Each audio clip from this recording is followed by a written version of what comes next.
Добар ден, драги ученици. Јас сум професор Милица Стојанова, доаѓам од Средното општинско училиште Гоце Делчев од Валандово. Денеска, по предметот социологија, ќе изучуваме за традиционално општество.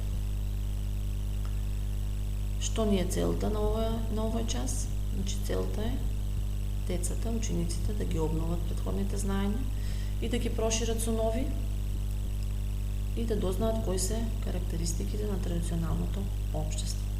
Исходот од часот е учениците да осознаат за тоа кои се карактеристиките на традиционалните општества и да можат да ги препознаваат.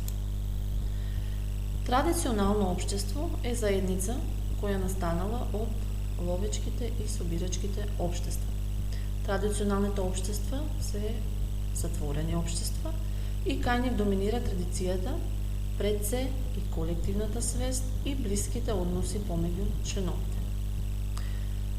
Еволутивниот тек на внесување иновации, т.е. промени, тука членовите многу тешко ги прифаќале промените и морало да проверуваат по неколку пати за да прифатат некоја иновација или некоја промена.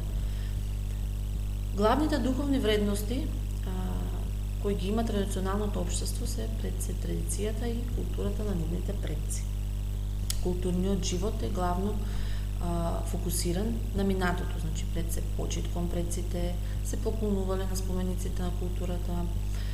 Во однос на религијата, карактеристично е верувањето во духови, мртви предци, во чија чест се изведувале обреди и ритуали.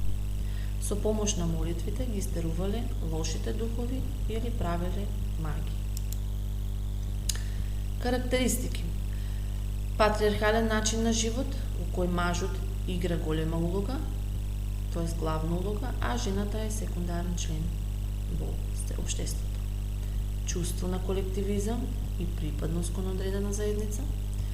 Бидејќи традиционалното општество е изградено на земјоделство и примитивни занаети, се карактеризира со целосна зависност од силите на природата. Желбата на една личност да заработи не повеќе од потребното, туку за да ги задоволи своите основни потреби, и целта на овој вид држава не е развој, туку да се одржи човечката популација. Овде може да видиме слика како би изгледало едно традиционално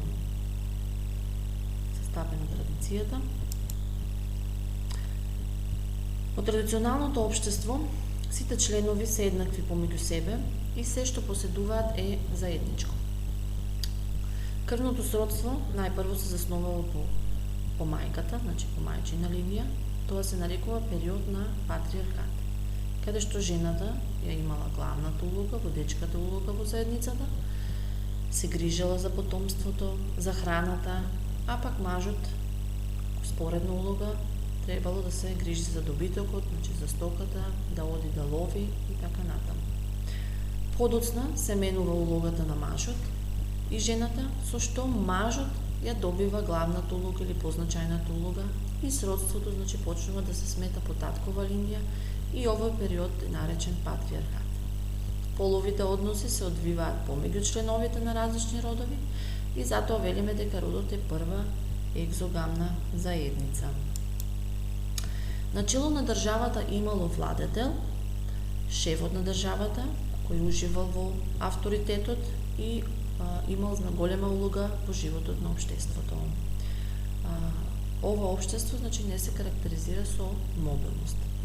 Традиционалното општество се карактеризира со висока стапка на наталитет, но и висока стапка на смртност, како и релативно низок животен век. Како типични примери за традиционалните општества денес се начинот на живот во поголемиот дел од Северна и Североисточна Африка, Југоисточна Азија, може да се најде традиционално општество и во Индија, каде што во индиското општество е строго поделено на касти, чии животи се строго регулирани со закони и прописи кои што мора да ги почитува секој еден граѓанин.